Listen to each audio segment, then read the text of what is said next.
everybody. Today, Reading Honey is going to continue reading Wayside School is Falling Down, written by Louis Shacker and illustrated by Tim Hodge.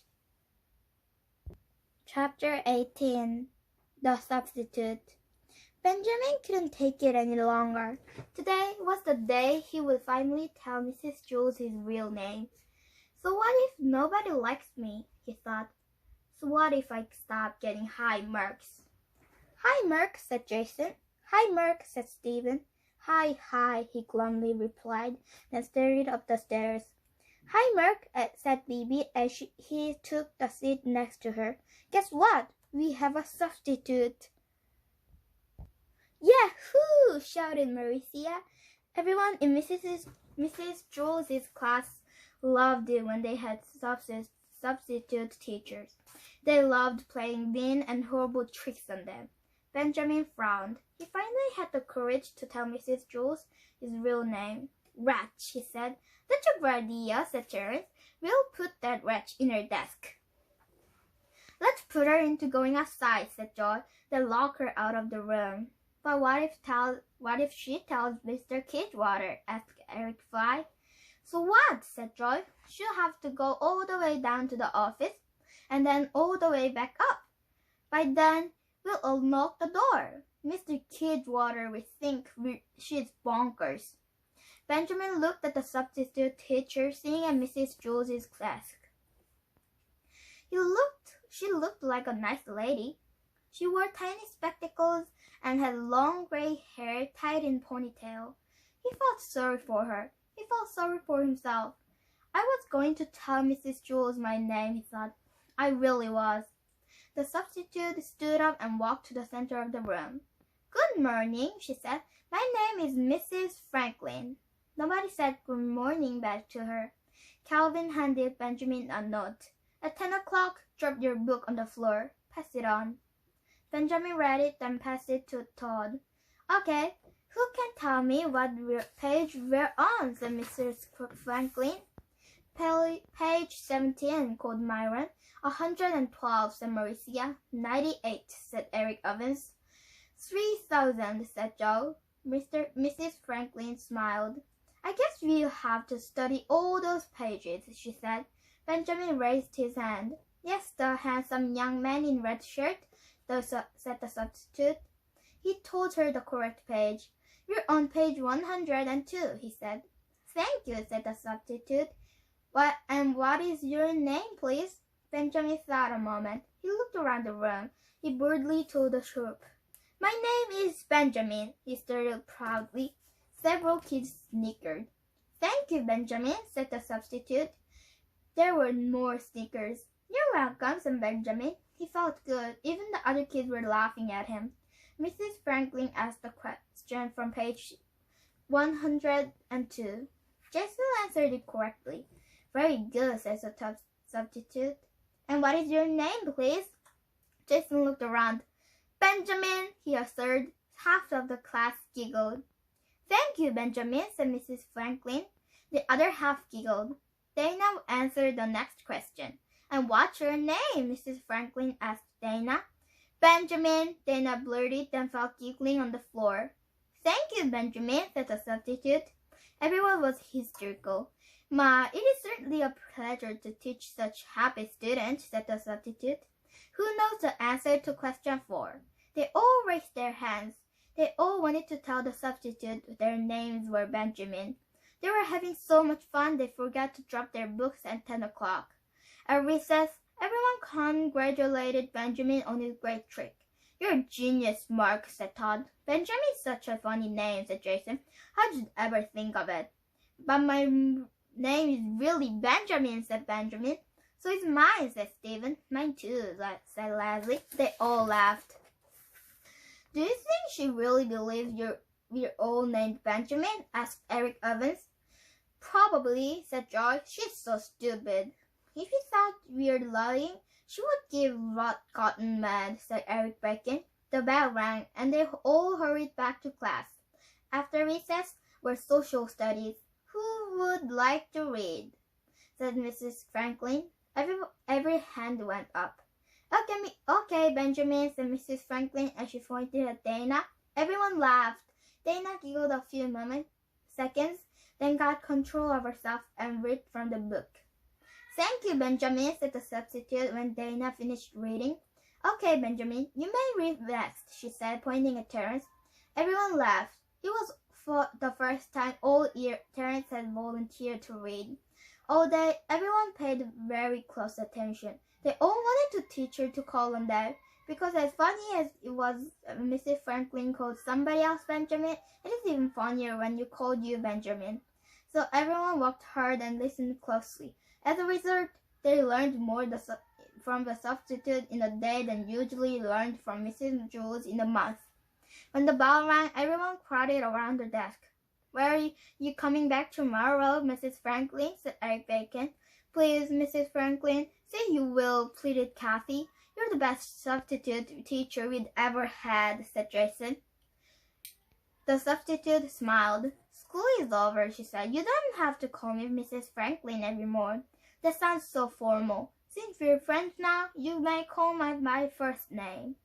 What is your first name? Asked Marcia. The substitute gathered up her things and put them in a straw bag. Benjamin, she said, then walked out of the room. Everyone stared silently after her. Do you think that's really her name? Asked Joy. Chapter 19. A Bad Case of the Sillies. Allison started up the stairs 5 minutes before the bell rang for school to start. The stairs were completely empty. Allison liked it that way. When the bell rang, the stairs would be crammed with 1,000 screaming kids scurrying up their room. But now it was nice and peaceful. She walked up past 19th and story towards the 20th. There was no 19th story in Wayside School.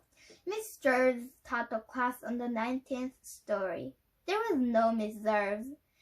Allison didn't understand it. There was no 19th story. She wasn't her class really on the 29th?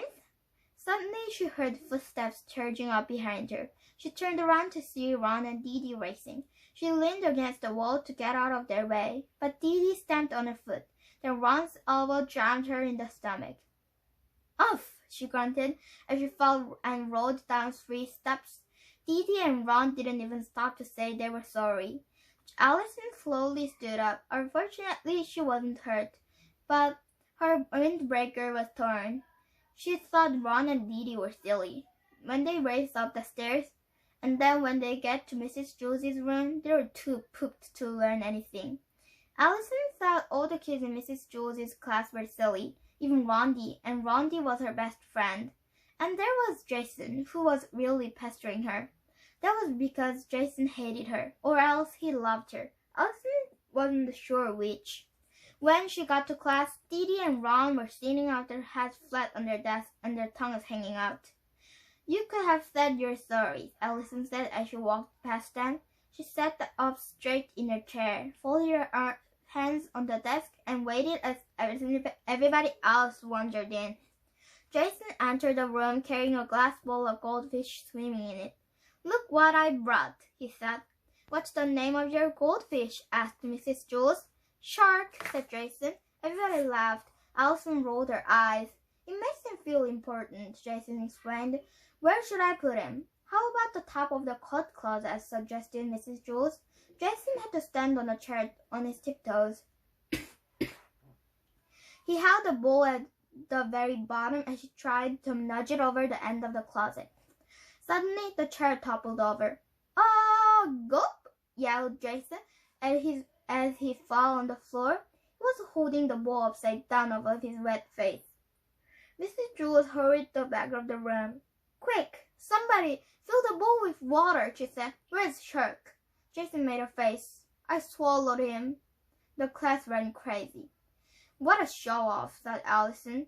Mrs. Jules rang her cowbell and told everybody to settle down. You have a bad case of sillies this morning, she said. She took roll. Who's absent? She asked. Allison, said Rondi. Very funny, Rondi, said Allison. Anybody besides Allison, said Mrs. Jules. I'm here, Mrs. Jules, said Allison. She sat behind Eric Fry, so she thought Mrs. Jules couldn't see her. Eric Fry was the biggest kid in the class. Just Allison, said Mrs. Jules. She marked it on a green roll card. Damien, will you please take the roll card to the office? Allison stood up. I'm not absent, she said. Damien took the roll card and walked out of the door. Mrs. Jules, did you just mark me absent? Asked Miss Allison. Mrs. Jules didn't answer her. Allison marched to her desk. Mrs. Jules, did you mark you absent? She asked again. Mrs. Jules looked up. Terence, what are you whispering about? Nothing, mumbled Terence. If you can't say it to Jenny, you can say it to me, said Mrs. Jules. Get off my case, buzzard face, said Terence. Terence, exclaimed Mrs. Jules. Go write your name on the blackboard under the word discipline. But that's what I said to Jenny, Terence protested. Mrs. Jules, what about me? Allison demanded. Mrs. Jules ignored her. Allison screamed as loud as she could. Mrs. Jules didn't hear her.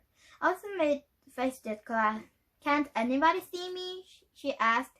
Nobody answered her. Ronnie, shouted Allison. Dana? Jason? It isn't funny, said Allison. I know you're all just pretending. She stood right in front of Jason, leaned over his desk and stared at him and stared in his eye. I know you can see me, she said. You're trying not to laugh. He stared right through her. He stuck out her tongue at him. He leaned forward, causing Allison's tongue to lick his nose. Yuck, she exclaimed, then wiped her tongue on her sleeve.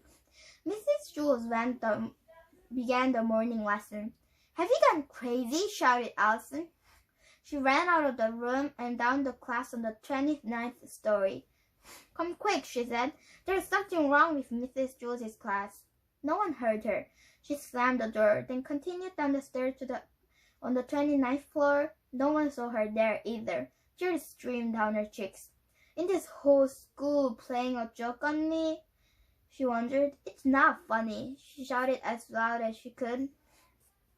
She continued down the stairs, screaming anything that came in her head, hoping that someone, somewhere, would notice her. Fish for sale! Fat fish!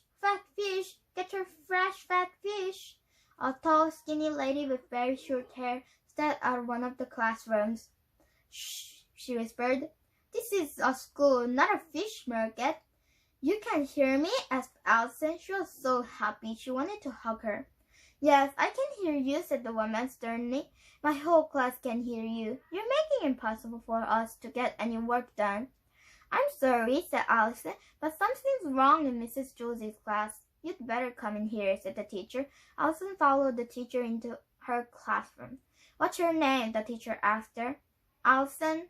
Boys and girls, this is Allison, said the teacher announced to her student. She'll be joining our class. What? Said Allison. But my name is Miss Zerv, said the teacher. Welcome to the 19th story. Chapter 19. A wonderful teacher. Allison was still on the 19th story. Desks were arranged in clusters of 4. Allison sat at a cluster with a girl named Virginia, a boy named Nick, and a boy named Ray. But Virginia looked old enough to be her mother, but Nick looked like he should be in high school. Ray was a couple of years younger than Allison. Miss Zerbs is a wonderful teacher, said Virginia in a sing-song voice. She's the nicest teacher I ever had. She's the only teacher you ever had, said Nick. So she's still nice, said Virginia. She's always gotten all A's. Aren't you a little bit old to get going to school? Asked an actor.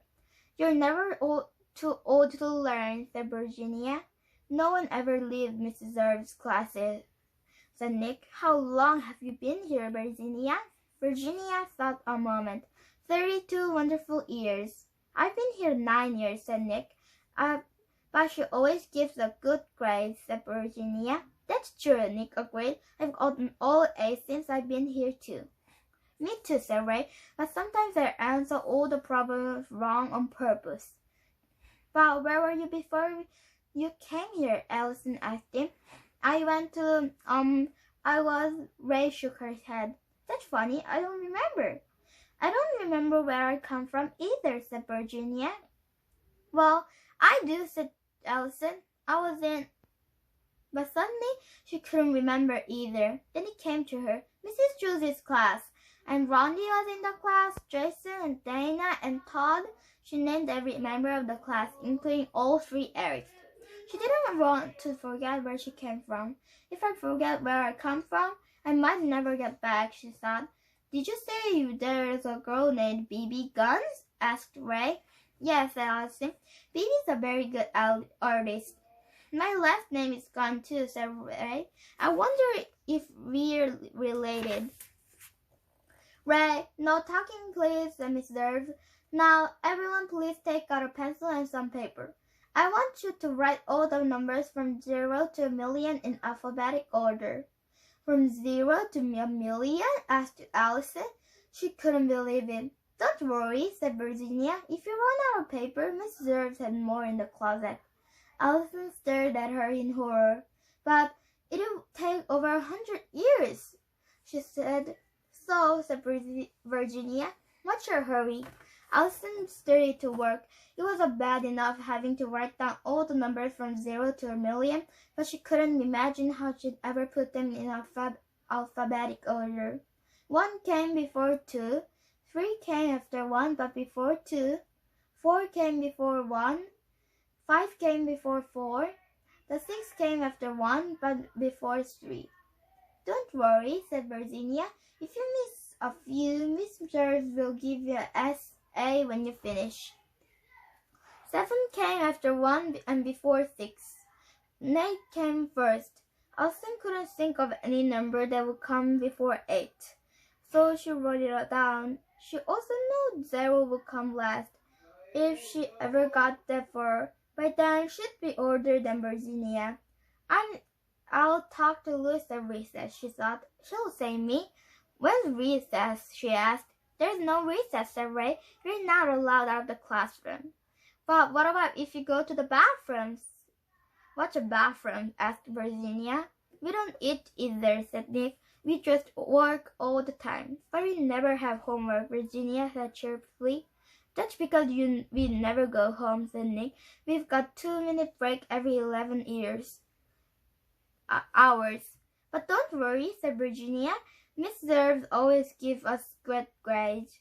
Miss Derves walked around the room checking everybody's work. Excellent, Ray, she said. Very good, Virginia. You're doing wonderfully, Allison. You got an OA for the day. Big deal, thought Allison. She had to figure out some way out of there. It was clear that Virginia, Nick, and Ray were all too far gone to help her. Are there any new kids in the class? She asked. Ben's new, said Nick. She pointed Ben out of her. Ben appeared to be about Allison's age. She was glad about that. When the 2-minute break came, she went over and talked to him. Are you Ben? She asked. No, he said. Oh, said Allison. I was looking for Ben. That's me, said the boy.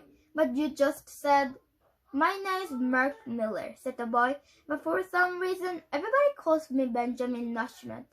There's Mark Miller in my class, exclaimed Allison.